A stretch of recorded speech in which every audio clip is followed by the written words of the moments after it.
Grabe ko makahigop ng tumbong. Hindi, I mean makasipsip ba, ika nga. Siyempre, hindi ho yun literal. Si Marcos talaga ang nagpapanalo sa sarili niya. Di ba? Yan ang lagi nilang argumento eh. Pero babasagin ko ngayon. Ha? Kung palang nagpapanalo sa inyo ay talagang si Marcos at si Gadon ay total mula simulat si Paul, ha, loyalista po yan. Bakit hindi niya bayarang vloggers na mga tanso vlogger dyan? Tanggap-tanggap din na yung lakas ninyo ay nanggagaling lang sa mga Duterte. Ito nga mga kababayan, bago natin ituloy ang video na ito, kung bago ka lang sa aking YouTube channel baka pwede makahingi ng like at subscribe at click mo na rin ang notification bell para updated ka sa aking nilalabas na bagong video. Salamat po. Bakit kaya si Gadon, kahit anong kandidato, kahit anong dikit niya sa mga Marcos, hindi siya nananalong senador? Hindi, ako nagtataka lang ako. Bakit kaya si Gadon, ha? Grabe ko makahigop ng hindi, I mean makasipsip ba, ika nga. Siyempre, hindi ho yun literal. Diba? Siya ho Marcos, inyet, di manalo-nalong senador, no? Hindi ako, ito. Alam niyo kung bakit. Ito, paliwanag ko lang sa inyo. Para lang sa kaalaman ninyo. Kasi, di ba, ito yung lagi nila sinasabi. Ito, paulit-ulit sinasabi ng mga bayarang vlogger. Mga bayarang vlogger ni Tambaluslos. Laging sinasabi, ang mga Marcos ang dahilan talaga ng pagkapanalo ng Marcos. Sa katunayan, sinasabi pa nga nila, ang Marcos daw ang nagpanalo kay Duterte noong 2016. Sabi ko, saan banda? Pero ngayon, sinasabi talaga nila, hindi si VP Sara Duterte ang nagpapanalo kay Marcos. Mismong si Marcos talaga ang nagpapanalo sa sarili niya. Di ba? Yan ang lagi nilang argumento eh. Pero babasagin ko ngayon. Ha? Kung palang nagpapanalo sa inyo ay talagang si Marcos at si Gadon ay total mula simulat si Paul, ha, loyalista po yan. Bakit hindi nyo maipanalo? Isipin mo, ha, 12 yung senador na mananalo. Hindi man lang siya pumasok dun sa 12. Alam nyo kung bakit? Kasi yung mga Duterte may utak, ayaw sa kanya. Since may choice silang bumoto ng senador, unlike yung nangyari sa Presidente at Vice President na unit team. So yung mga bumoto kay VP Sara Duterte, binoto na rin si Bongbong Marcos, kaya nanalo si Bongbong Marcos. Pero kung talagang merong kayong hatak na solo, yung sarili nyo, kayo-kayo lang, at hindi kasama mga Duterte supporter, di sana napanalo nyo si Gadon. Pero hindi nyo napanalo si Gadon eh. Ibig sabihin lang po nun, yung mga Duterte ayaw ho sa kay Gadon, di ba? O, di ba? Gago! So, ibig sabihin po, alam nyo na nagpanalo talaga sa mga Marcos ay ang mga Duterte. O, kayong mga bayarang vloggers na mga tanso vlogger dyan, tanggap-tanggap din na yung lakas ninyo ay nanggagaling lang sa mga Duterte. Romualdez ang natira.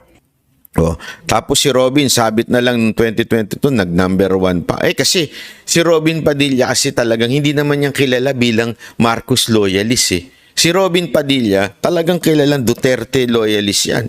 Diba? Duterte supporter yan. Yun. Hindi na sumali ang hugpong ng pagbabago ni VP Sara at puwersa ng masang Pilipino ni dating Pangulong Joseph Estrada. Pinalitan sila ng Nationalist People's Coalition na partido naman ni dating Senate President Tito Soto. Paglilinaw naman ng Pangulo, bukas pa rin ang unit team kay VP Sara. Pero depende raw ito sa magiging desisyon sa politika ng Vice Presidente. Depende kung saan siya papanig. That will determine whether or not that will be the biggest change in the unit team. Na kung mawala sa unit team si Inday Sara, yun ang pinakamalaking change kung sakali man.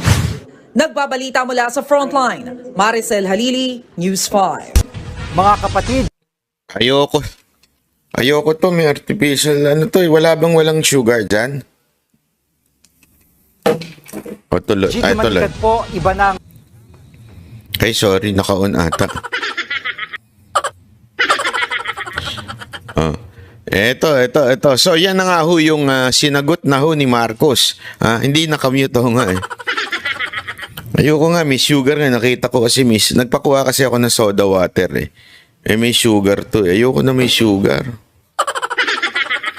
Oh, anyway, yun na nga. So, ayan na po yung sagot ni Marcos.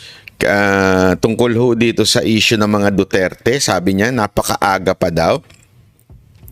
Actually, may konting pitik yun eh, di ba? May konting pitik yun sa mga Duterte na lalo na kay feeling ko parang sinasabi nung iba, may banat yun kay BP Sara Duterte na it's still early para mamulitika.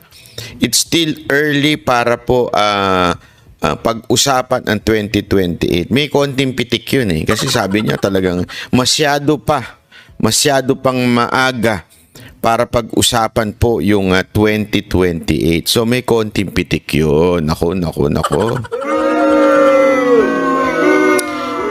Winona Raimundo. Salamat po at hindi po iniwan si... syempre, never. Meron pa tayong BP Sara at saka may Basti pa tayo, di ba? Hindi, alam nyo, tama yung sinasabi ng iba, natataranta na ang Malacanang sa mga galaw kasi alam mo hindi nila madidinay yan. Hindi nila madidinay yan kasi nakita nila yan sa rally. Sabi nga nila, may nagkwento nga sa akin sa rally daw, mas matindi pa ang hiyawan pag si BP Sara Duterte na ang tinatawag kesa kay Marcos. Ewan ko kung totoo, pero yun ang sabi sa akin ng ilang mga kilala ko entertainer na naandun sa event ng Uniteam. So, sigurado ko, alam ho nila ang lakas ng mga Duterte. Diba?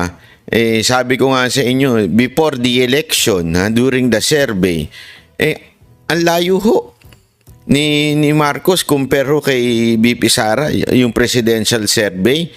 Nasa taas po talaga si BP Sara Duterte. Kaya nga takang-taka nga ho si Tatay D, 'di ba? Si Pangulong Duterte kung bakit tumakbong Vice President, 'di ba? Hindi natin alam mo. Pero gayon pa man, wala tayong magawa na 'yun ang desisyon ni BP Sara Duterte. Pero ang sure ako ay nangangatog na itong Malacanang, 'di ba? Sigurado ho tayo diyan. Nangangatog na ho sila. Si Jay Guevara, late na naman. Bad shot na siya, no, Diego? Bad shot na. Sabi nga nito, karamihan sa aming mga OFW, Duterte pa din kasi akala namin, siya totoo lang eh. Ako nga, dami kong, pag kunwari na medyo nakikilala ho tayo sa labas, pagka kinausap nila ako, kanina ho, nandyan po ako sa Quezon City, sinagot ko po yung subpina ni Trillanes. Naglalakad po tayo, bigla may bumati sa atin. Duterte pa rin sabi ko. Buhay na buhay ang mga Duterte supporter. Kahit to dito sa akin pinuntahan ngayon, may nakasalubong din ako. Uy, banat bay? Duterte tayo Wala pang eleksyon, wala pang kampanya. Hindi, totoo, di ba? Wag niyo sabihin hindi. Kasi ganyan talaga sino lang masasabi mong talagang solid Marcos? Hindi, totoo. Sino? Una, yung mga bayaram vloggers. Siyempre, solid yan. Pangalawa, yung mga may edad na, yung mga umabot pa sa panahon ng kanyang tatay. Alam mo kung bakit sila Marcos? Kasi yung paghanga nila sa tatay nadipat doon sa anak. Not really because they like the anak. Hindi yun. Kasi yung tatay talaga. Di ba? Ana Liak Duterte from Sydney. Thank you very much. Palakpakan. Kahit matitinong pulis at sundalo, Duterte, sinabi mo. Wala akong nakausap na sinabi nila sa akin, ayaw namin ng mga Duterte. No. Wala ako yan! Ha? O, sa'yo na lang. Salamat, ha. Ito, gusto kong soda water. Diba? Panalo. Tubig lang talaga.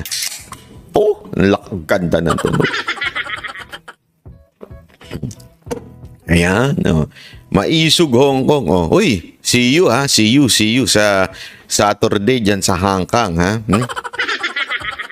Huwag muna bukas. Magpapahinga muna kami bukas at kakain kami ng malupit. Saan kaya masarap? Meron ba dito mga taga-Hong Kong? Pwede bang sabihin nyo naman, i-hashtag nyo, sayang Jay, hindi ka makakasama. Idiin natin ng idiin kay Jay Guevara. Kasi late na niya inasikaso yung passport niya.